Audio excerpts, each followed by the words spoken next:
15 ਤੇ ਰੋਕਣਾ ਜੇ 15 ਲੀਟਰ ਤੇ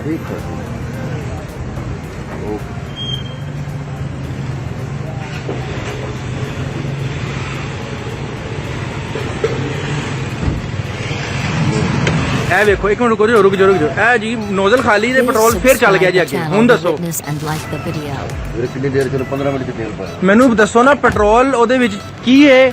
ਗੱਡੀ 'ਚ ਪੈਟਰੋਲ ਪੈ ਗਿਆ, ਬਿਲਕੁਲ ਇਹੀ ਚੈੱਕ ਕਰ ਲਿਆ ਮੈਂ, ਇੱਥੇ ਹੀ ਚੈੱਕ ਕਰ ਲਿਆ ਭਾਈ, ਇੱਥੇ ਹੀ ਚੈੱਕ ਕਰ ਲਿਆ, ਸਾਰਾ ਤੇਲ ਪਹਿਲਾਂ ਵੀ ਬਿਲਕੁਲ ਚੈੱਕ ਕਰ ਲਿਆ ਮੈਂ, ਬਿਲਕੁਲ ਚੈੱਕ ਕਰ, ਤਸੱਲੀ ਨਾਲ ਚੈੱਕ ਹੋ ਗਿਆ ਹੁਣ ਮੇਰਾ। Please subscribe the channel to witness and like the video. 15 litre ਪੈ ਗਿਆ ਤੇ 15 ਲੀਟਰ ਜਦੋਂ ਘੱਟ ਪਿਆ, ਜਿਹੜਾ 100 ਰੁਪਏ ਦਾ ਤੇ ਫਰਕ ਆਇਆ, ਉਹ 15 ਲੀਟਰ ਚ ਪੈਟਰੋਲ ਘੱਟ ਨਹੀਂ ਪਿਆ। ਦੇਖੋ ਇਹਦੇ ਵਿੱਚ ਕੀ ਫਰਕ ਹੈ, ਇੱਕ ਤੇ 15 ਲੀਟਰ ਪੈਟਰੋਲ ਪਾਇਆ 1306 ਰੁਪਏ ਦਾ, 15 ਲੀਟਰ ਪੈਟਰੋਲ ਪਾਇਆ ਤੁਸੀਂ 1306 ਰੁਪਏ ਦਾ। ਇੱਕ ਮਿੰਟ ਦੀ ਗੱਲ ਸਮਝਾਓ ਨਾ, 1500 ਰੁਪਏ ਤੁਸੀਂ ਪੈਟਰੋਲ ਪਾਇਆ 1300 ਪਾਈ ਪੈਟਰੋਲ।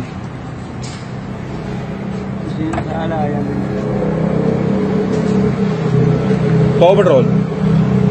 ਹਾਂਜੀ ਆਇਆ ਜੀ ਪੈਟਰੋਲ ਤੇ ਉੱਤੇ 44 ਚੱਲ ਗਿਆ। ਫੁੱਦੂ ਬਣਾਉਂਦੇ ਪਏ ਲੋਕਾਂ ਨੂੰ, ਨਹੀਂ ਲੋਕਾਂ ਨੂੰ ਫੁੱਦੂ ਬਣਾਉਂਦੇ ਪਏ ਹੋ,